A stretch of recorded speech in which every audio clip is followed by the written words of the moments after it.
All right, we're going to talk about Egypt. I think Egypt actually illustrates the story of what's going on with Egypt and the president coming to the United States on a state visit. It actually highlights some nuances that I think we need to pull out that we started last week when we discussed the problematic nature of the United States foreign policy and foreign relations, if I could play off that word, with nations that have autocratic leaders, human rights violations, and do things that are completely far from democracy, right?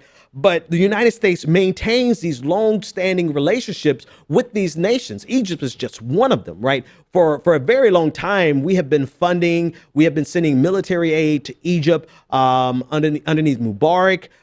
We continued it after Mubarak was ousted. And now we've escalated to the point where the president of Egypt, Sisi, who has human rights violations on the scale that should make anyone uncomfortable. He has now been invited to the White House. He's spent the day at the White House with Donald Trump. And there's this question up for debate of whether or not there's a significant difference between maintaining international relationships with these nations and embracing them publicly the way Donald Trump did today. What am I talking about? Well, here's a couple of quotes. And granted, the quotes that I'm about to give you from Donald Trump, I think they are the result of Donald Trump not knowing who the hell President Sisi is. I think it's the result of Donald Trump not really understanding the complicated nature of why in past times we would have international dealings with these countries, but we would not invite them to the White House. I think this is more of a statement of ignorance from Donald Trump. Nevertheless, this is what Donald Trump said. He said, quote, "We agree on so many things," when speaking of President Sisi. That in itself is a problem. But then he didn't stop there. He went on to say, quote, "I just want to let everybody know, in case there was any doubt, that we are very much behind President El-Sisi. He's done a fantastic job in a very difficult situation. We are very much behind Egypt and the people of Egypt."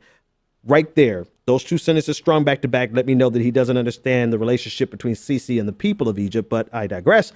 He went on to say, quote, "The United States has, believe me, backing, we are very much behind Egypt and the people of Egypt. The United States has, believe me, backing, and we have strong backing." This is literally a quote. I've been trying to piece this together to see what the hell Donald Trump was talking about, but this is how Donald Trump talks.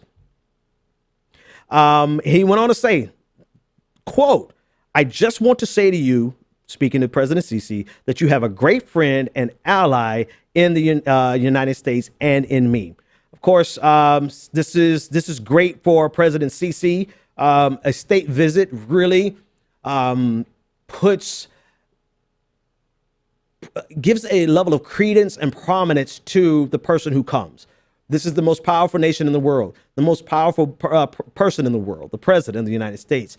Giving the okay to any leader is something that plays well in that leader's domestic politics, unless, of course, they're from like North Korea or Iran, where they chant death to America. But I digress. You get the picture.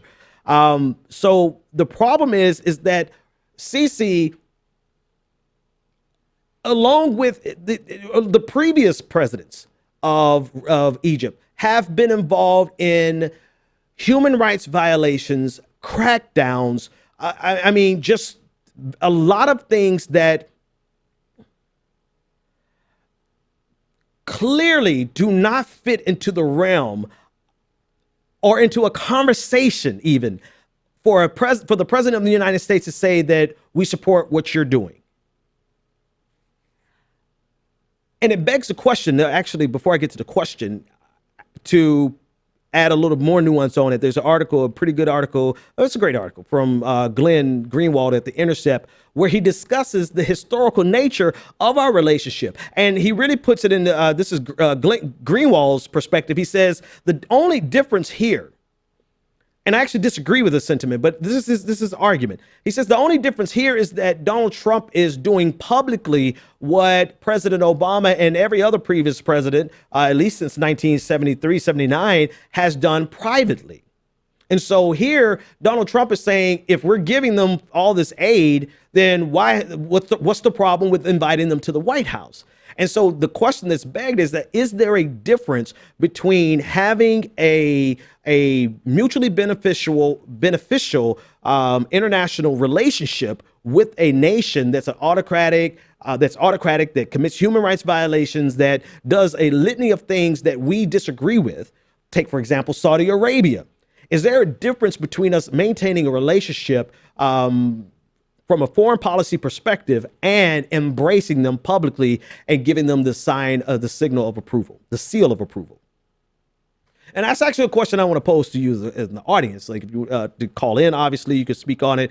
You could leave a comment or a question in the chat below or on the comment section below.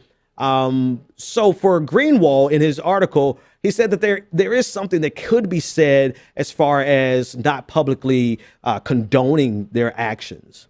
But I'd go, and this is where I kind of part ways with them. I go a little bit further.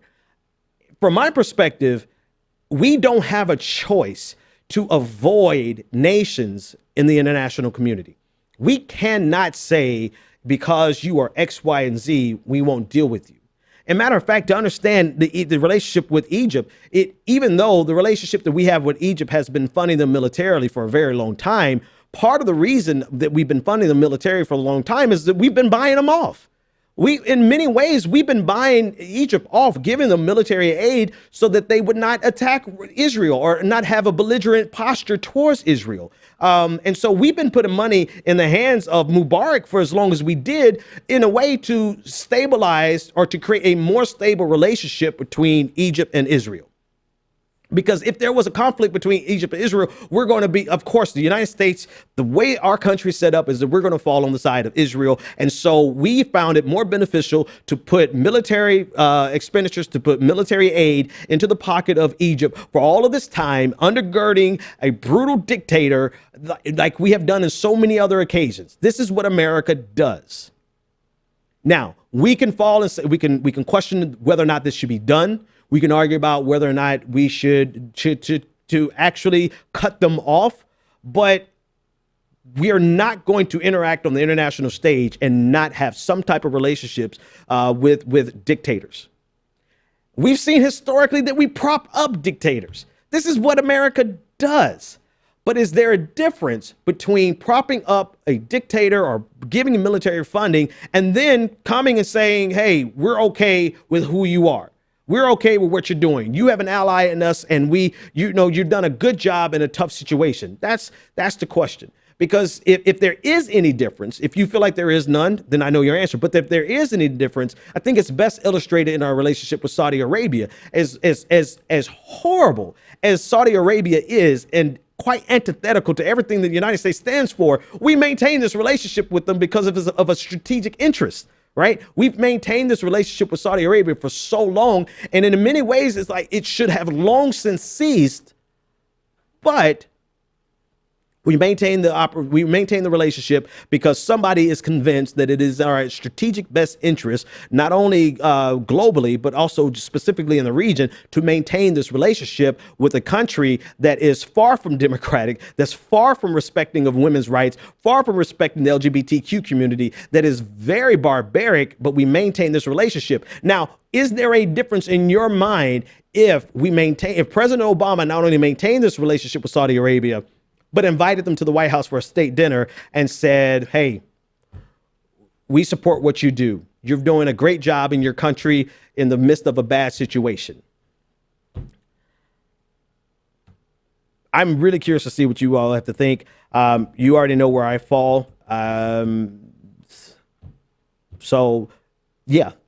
Just a couple of data points here so you can understand. The U.S. support for Egypt began after 1973, when Egypt lost to Israel in the Yom Kippur War.